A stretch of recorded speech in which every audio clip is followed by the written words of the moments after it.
کہ انسان کا جب موت واقع ہوتی ہے تو اس کا عمل ختم سوائے 3 چیزیں. تو اہل حدیث اس 3 کی عدد پہ اٹکے رہتے ہیں کہ بس 3 چیزیں ہو سکتی ہیں, کچھ اور نہیں ہو سکتا.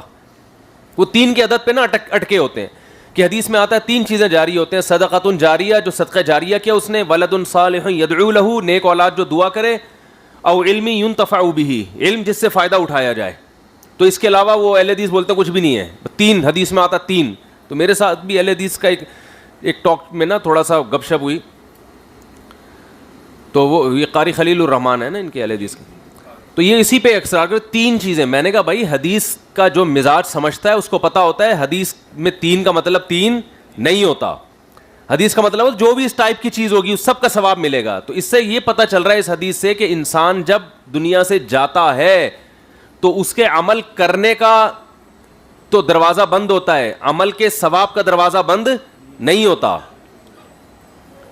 یعنی اس کا جو عمل ختم ہو گیا نا, ختم کا مطلب حدیث سے ثابت ہوتا ہے کہ یہ ہے کہ اب وہ خود کوئی عمل نہیں کر سکتا, دوسرا اس کے لیے عمل کر سکتا ہے.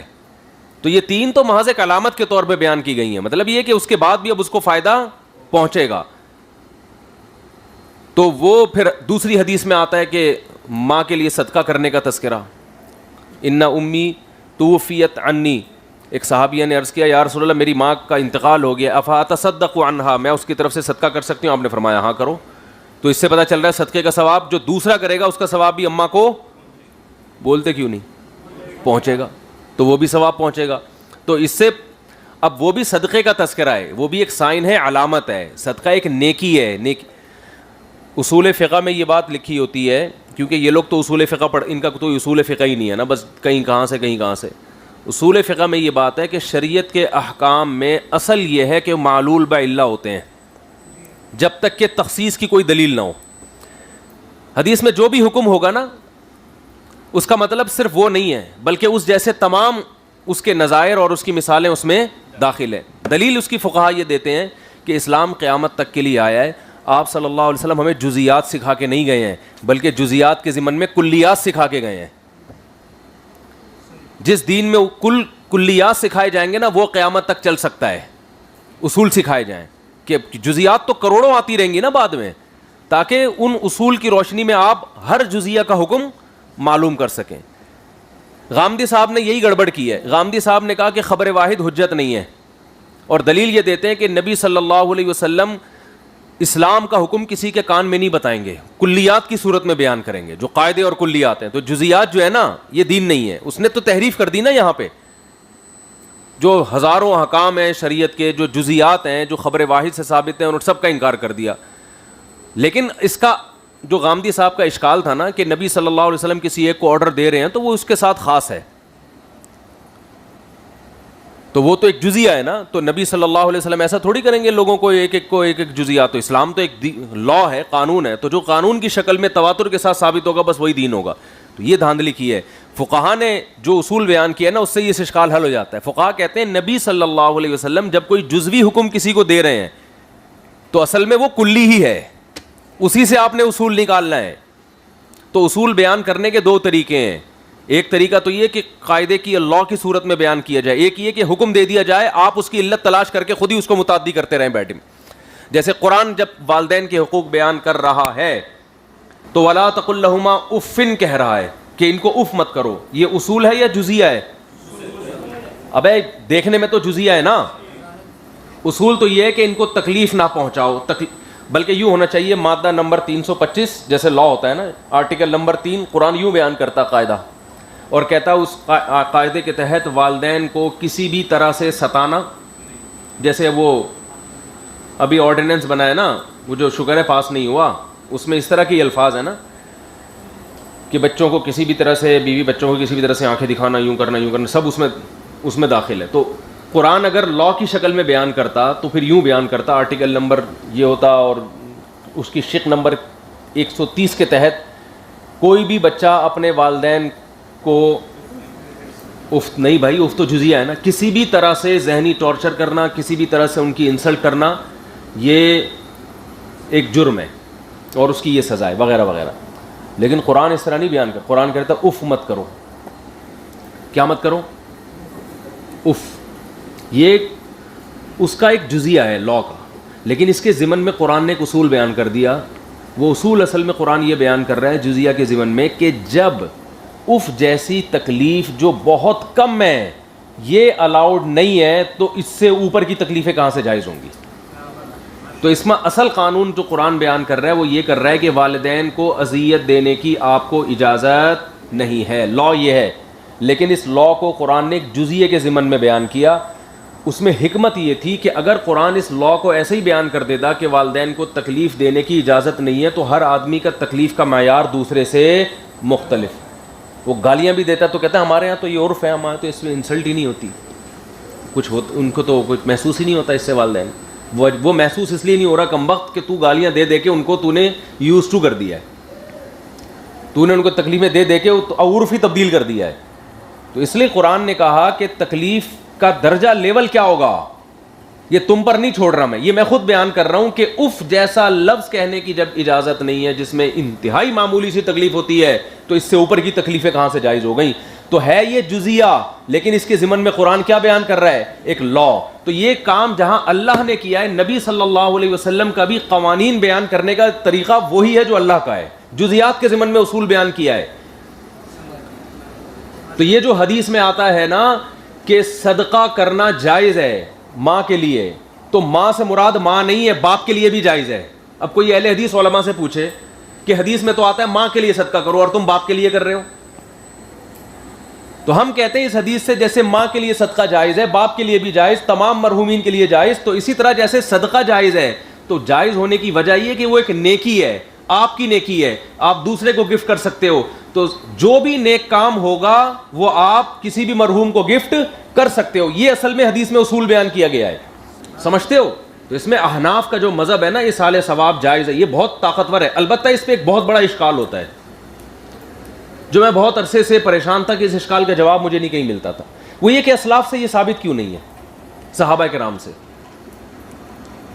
بھائی صحابہ کرام سے یہ بولو نا ثابت کیوں نہیں ہے کہ مرحومین کے مرنے کے بعد کسی نے کسی کے لیے ایصال ثواب کیا ہو. یہ بہت بڑا اشکال ہوتا ہے. حضرت عمر نے ابو بکر کے لیے کیا ہو, حضرت عثمان نے حضرت عمر کے لیے, فلانے نے فلانے کے لیے کیا ہو. اس اشکال کے دو جواب ہیں, ایک تحقیقی ایک الزامی. مجھے نہیں اس کا جواب کہیں ملا, پھر اللہ نے خود ہی کھوپڑی میں ڈالا. اس کا جواب یہ ہے, ایک تحقیقی ایک الزامی. پہلے تحقیقی دوں گا کہ ایصال ثواب ایک ایسا عمل نہیں ہے, اس کا تعلق ہے نیت سے. آپ نیت کر لیتے ہو یا اللہ یہ میں صدقہ فلاں کے لیے کر رہا ہوں, یہ میں نیکی فلاں کے لیے. صحابہ کا وہ عمل تو ہمارے سامنے آ سکتا ہے جس کو کوئی بیان کرے. جو دل کا عمل ہے وہ ہمارے سامنے کون بیان کرے گا؟ کسی صحابی نے کسی اپنے ابا کے لیے کوئی دل میں نیت کی ہو کہ میں یہ تلاوت کر رہا ہوں, میں یہ نیکی کر رہا ہوں, تو اس کو بیان کون کرے گا؟ یہ تو دل کا عمل ہے نا. جبکہ وہ جو نبی صلی اللہ علیہ وسلم نے قبر پہ ہری ٹہنی رکھی تھی اور مردے کو عذاب نہیں ہو رہا تھا اس سے, اس میں ہم یہ کہتے ہیں کہ ہری ٹہنیاں رکھنا سنت اس لیے نہیں ہے کہ کسی صحابی نے نہیں رکھا, اس لیے کہ رکھا ہوتا تو وہ تو نظر آتا ہے نا, بیان کیا جاتا. جبکہ دل صحابی کا نیکی تو نظر آ رہی ہے, دل میں نیت کیا یہ نظر نہیں آ رہا ہوتا. دوسرا الزامی جواب اس کا یہ ہے کہ اس دلیل کو اگر دیکھا جائے تو پھر صدقہ کرنا بھی ناجائز ہونا چاہیے ماں باپ کے لیے, کیونکہ ہمارے پاس کوئی حدیث نہیں ہے کہ کسی صحابی نے کسی کے مرنے کے بعد ان کے لیے صدقہ کیا ہو, سوائے اس حدیث کے جو ہم نے بیان کیا جو حدیث مرفوع ہے. پھر اس حدیث سے تو صدقہ بھی کیا ہو جائے گا؟ ناجائز ہو جائے گا. کیونکہ آپ دکھاؤ, اہل حدیث تو یہ کہتے ہیں نا کہ صدقہ جائز ہے ماں باپ کے لیے, تو دکھاؤ حضرت عمر نے یا حضرت علی نے, یا چلو ان کے تو والدین کے ایمان کی بڑی بحث ہوتی ہے کہ مومن تھے یا نہیں تھے, تو اور بہت سارے صحابہ جن کے والدین مسلمان تھے, یا والدین نہیں دو صحابہ مسلمان تھے, تو کس نے کس کے لیے صدقہ کیا ہے؟ کہیں بھی ہمیں نہیں ملتا. تو جو اس کا جواب ہے وہ اس کا جواب. تو وہ جب آپ حدیث سے ثابت کرتے ہو تو اسی حدیث سے ہم دیگر چیزوں کا ایصال ثواب بھی ثابت کرتے ہیں. سمجھتا ہے بات کو کہ نہیں سمجھتا ہے؟ تیسری بات, اگر آپ فرض کر لیں وہ صدقے والی حدیث پر آپ نہیں مانتے اس کو, تو یہ جو حدیث ہے نا کہ جب انسان مر جاتا ہے تو تین چیزیں اس کو فائدہ پہنچاتی ہیں, ایک صدقہ جاریہ, ایک علم, اور ایک اولاد جو دعا کرے. تو میں نے بتایا تین میں محصور نہیں ہے, یہ تو حدیث کا عنوان ہوتا ہے. لیکن اگر آپ اس کو تین میں ہی فرض کر لو تو ولد صالح یدعو لہ میں یہ بھی داخل ہے دعا جائز ہے تو دعا میں ہر قسم کی دعا, تو دعا میں یہ دعا بھی ہو سکتی ہے کہ اے اللہ میں نے جو یہ نیک کام کیا ہے تو اس کا ثواب میرے ابا کو پہنچا دے, یہ بھی ایک دعا ہے یا نہیں ہے؟ تو یہ کیوں فائدہ نہیں پہنچائے گی؟ جب اولاد دعا کرے گی تو دعا میں ایصال ثواب بھی حقیقت میں دعا ہی ہے کہ اللہ میں نے جو یہ نیکی کی ہے اس کا ثواب کس کو چاہیے؟ میں چاہتا ہوں میرے ابا کو پہنچ جائے, تو یہ بھی دعا ہے, تو یہ کیوں قبول نہیں کرے گا اللہ تعالیٰ؟ دوسری بات یہ کہ احناف نے, اچھا اس میں دونوں طرف بعض فقہا اسی کے قائل ہیں جس کے اہل حدیث قائل ہیں کہ نہیں بس صدقے کے علاوہ کسی چیز کا ثواب نہیں پہنچتا, لیکن اس میں احناف نے ان دلائل کی بیس پر جو ترجیح دی ہے نا کہ ہر نیکی کا ثواب پہنچتا ہے, اس کی دو وجوہ ترجیحات ہیں. ایک تو دلائل کی دنیا میں یہ پاورفل مذہب ہے, دوسرا اقرب الی رحمت اللہ ہے,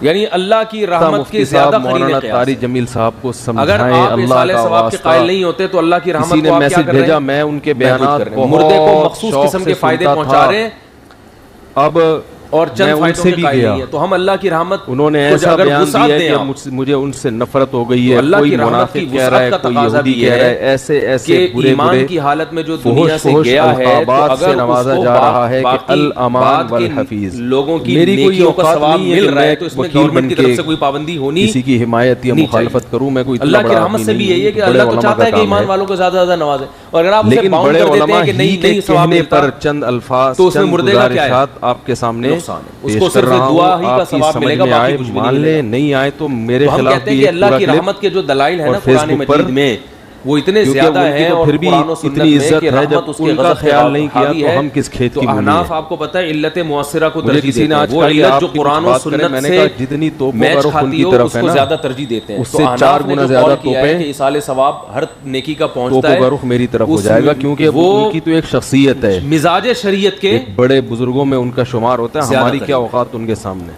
لیکن یہ کہ مزاج شریعت کے اللہ کی رحمت کو غالب رکھتا ہے. ہمارے ہی تین وجوہات ہو گئی احناف کے مذہب کی, باقاعدہ آرڈر کیا ہے کہ حنفیہ کے مذہب کوئی بات جو ہے نا لوگوں کے سامنے دلائل کی قوت جو میں نے آپ کے سامنے ضرورت ہے اس معاملے میں, دوسری تاکہ وجہ لوگ افراط و تفریط کا شکار مزاج شریعت کے زیادہ قریب ہے. تیسری وجہ کر رہا ہوں نیکی کی لوگوں کو ترغیب اس بہانے زیادہ ہو جائے گی پیش کرنے. جب آپ پہلی بات بہت سے لوگ اپنے معاملے میں اتنے حریص نہیں ہوتے, اپنے باپ دادا کے معاملے میں محبت میں بڑے حریص ہوتے ہیں, وہ نیکی اس لیے نہیں کرتے کہ ہم جنت میں جائیں, لیکن ابا سے اتنا عشق ہوتا ہے, اماں سے ہوتا ہے, کہتے ہیں یار ساری زندگی ان کی خدمت میں کی, چلو اب ان کے لیے یہ نیکیاں کرو, تو نیکی معاشرے میں کیا ہوگی؟ نہیں لگا سکتا.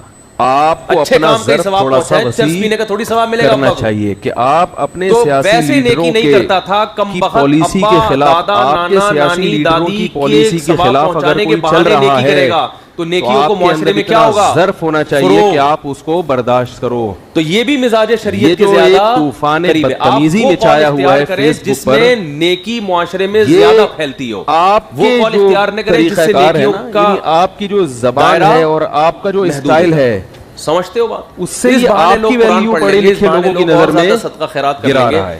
اس بہانے لوگ اپنے آپ کو بدنام کر رہے ہیں, قربانی کر رہے ہیں. حضرت مولانا طارق جمیل صاحب سے اللہ نے جو دین کا کام لیا ہے, ٹھیک ہے نا, اتنا بڑا کام اللہ نے اور ایسے جگہوں پر لیا ہے, یعنی ایسی جگہوں پہ انہوں نے کام کیا ہے کہ جہاں ان کے علاوہ کوئی بھی کام کرنے والا کوئی بھی کام کرنے والا موجود نہیں. ہم قائل نہ ہوتے تو میں تو نہیں, وہ دو اس سے اگر انہوں نے کسی حاکم کے حق میں اس کی اچھی چیزوں کو ہائی لائٹ کر کے اس کو اپریشیٹ کر دیا, تو یہ کون سا جرم ہو گیا بھائی؟ کہتے ہیں چلو ایک ابا ایک, کون سی کتاب میں لکھا گیا یہ جرم؟ ہمیشہ نہیں, لیکن عموماً پھر لوگوں کے میسج آ رہے ہیں, امام احمد ابن حنبل ظالم حاکم کے سامنے ڈٹ گئے تھے اور ان کا جیل سے جنازہ نکلا, امام ابو حنیفہ ڈٹ گئے تھے, انہوں نے وزارت